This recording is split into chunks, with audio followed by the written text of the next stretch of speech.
Yeah. Boom. Surprise!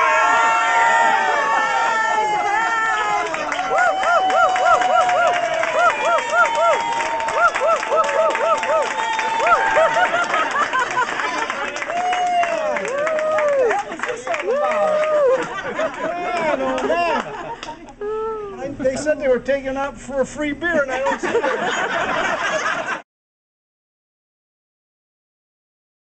Again, about the first week that I was there, I quit. Drew got on my case once, I think, and I walked home. I was there, I think it was a Tuesday. You sure it wasn't Wednesday? No. You know, it might have been a Wednesday. I know I was only there for about 2 days, and Drew and I didn't hit it off very well that day, and bang, I quit. I walked home. My wife says, "What are you doing home?" I says, "I quit." She said, "Oh my God, how are we going to survive?" Well, anyway, I don't know what happened. Drew called me, or I called Drew, and I finally went back to work, and everything's really been great since then. You know, Drew does have his days. On Wednesdays is a really interesting day for everybody, and that's the day I normally. On Wednesday. What's that? I come in on Wednesdays for the entertainment. You guys think I come in to get away from my wife, but I come in for the entertainment. But it's really for the entertainment that Drew puts on, and we all have a good time with that. But I will tell you this, I've worked for him for 6 or 7 years, and you know, we all have good points and we all have bad points, but he is one of the most generous persons that I've ever known. Somebody comes in and wants something, he gives it to him, and I wouldn't give it to him, but he does. I mean, he is a generous person.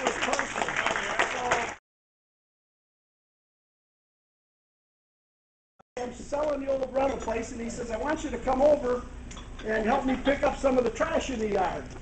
So I said, "Fine." Now he said, "I want you to be really careful because the guy that lived here tore the back deck off, and there's nails all over." So he says, don't step on any of them. And I had just a pair of loafers on. So Tommy was over picking up one area, and I was over picking up the other area, and throwing the paper here and throwing the metal here, and all of a sudden I looked, and there was this blue ball. It was about this big, blue and white swirls.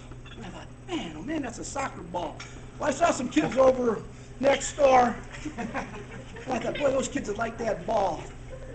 So I thought about it, and boy, I wound up, and I took a couple of big steps, and I kicked that ball. Now, this was in about 7 or 8 inches of tall grass, and it went about 10 feet. It was a damn bowling ball. I mean, you talk about hurt. I mean, this hurt. So I sat down on the ground, and I said, you know, I swear a little bit. I don't think that was funny. Anyway, I sat down on the ground, and Tommy, he'd come over and says, "What's the matter? Did you step on one of them damn nails?" I said, "I wish it was a damn nail." I tell you, I took off my shoe, and my old big toe was just boom, boom, boom, boom, throbbing and all full of blood. So Tommy says, "Well, I know what to do. Let's go down to the cold keg and get drunk." So we went down to the cold keg, and I'm not bashful. I took off my shoe and I showed him my big toe, and we got free chicken dinners that night. So we had free chicken dinners, and we had drunk. So it wasn't so bad. Boy, I'm telling you, this is a little bit darker color. But this is the ball right here. This is it. Oh, boy, I'm telling you. Kick it again. I'll tell you what to kick. There, Hold it up, Gary, hold it up. Hold the ball up, okay.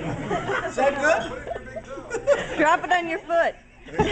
I got one other story to tell you. It's about a fishing trip that Tommy again was with us. Weren't you, Tommy? Tommy was with us in Dr. Slade DVD player. And he lays that seat all the way back like this, so when he's driving, he can watch him. So we drive a minimum of 75 miles an hour with the van and the trailer on the back. We go out to Lake Erie, and the waves are as tall as this ceiling. Well, he wants to go out on the lake. No, we can't go out on the lake. Yeah, we go out there. No, you can't go out there. Anyway, we decide we better not go out there. So we go over to, what's that, where do we go, Minky's Marsh? Yeah, McGee Marsh.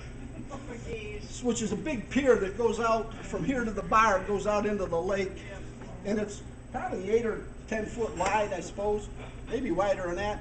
Well, the waves are coming even over that.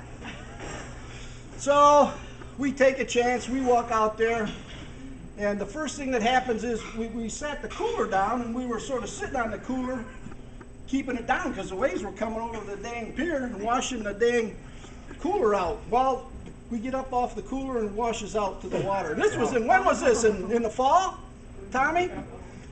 Well, Dr. Schlade jumps up, he just bought this cooler, and he says, I got to get that cooler. So he starts taking off his clothes. He's going to jump in. I mean, he says, no, that's not this, we better not do this. Doesn't look good. Well, Tommy takes his rod and reel, first cast, swear to God, right, Tommy? Yep. First cast, the cooler's from here to the exit sign, at least. He throws it like this. He hooks the cooler. What's the chances of that? He hooks the cooler, reels it in. So this is going to be a good day. Well, the waves just keep coming. It's raining a little bit. The waves are washing. We're soaking wet. So, and it's cold. So let's go back to the van. So we got the van, we got the trailer, we got the boat. We put in the X-rated movies. We all stripped down to our underwear. There's 6 men stripped down to our underwear. In a van watching porno. In a van watching porno movies. And we pull the curtains on this, and it's all steaming up in there. And we're watching these movies, and we're having a good time. We're drinking a little beers, I remember. And all of a sudden,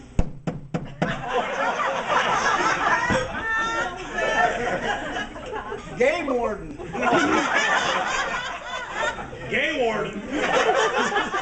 No, what's close? Well, we roll down the window and he says,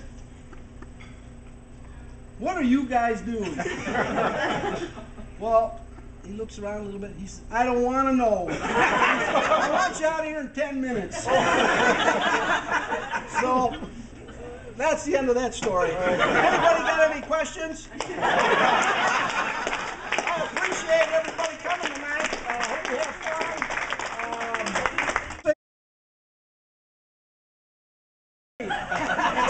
The pig was sitting up like this, and we were riding over. So then we decided we better stop him. We finally bought it. Wait a minute, you guys weren't saying anything about my wife, were you? No. Anyway, we stopped somewhere and we bought a t-shirt for the pig and a hat. We drove around most of the afternoon with that pig in the front seat. And we ended up at Loma Linda's and we got pretty well liquored up, and then we drove around more with the pig. We took it to Dunkel's Super Value one night about 8 o'clock and dropped the pig off. We just carried this big old pig in the front door, took it back and put it in the cooler. Well, we had been partying. We started that party like on a Friday afternoon, and we were all partying, and I think Dr. Schlade and Tommy Duvendak decided that they would cook the pig. Now, they hadn't slept now for like, well, at least one day, and they were going to have to stay up all night and cook this pig. So I didn't think it would get done right, and it didn't. Anyway, they called me, I don't know, it was about 3 o'clock in the morning. They had put the pig on the fire, and they were supposed to watch it. And they had these little squirt bottles, in case it flared up a little bit. Well, they fell asleep. Well, the pig was on fire. The flames were shooting 20 feet in the air. And there they were with the squirt bottles trying to cook the pig. We had a couple marriages consummated that night that I can tell you about. What was that? There they are. They just,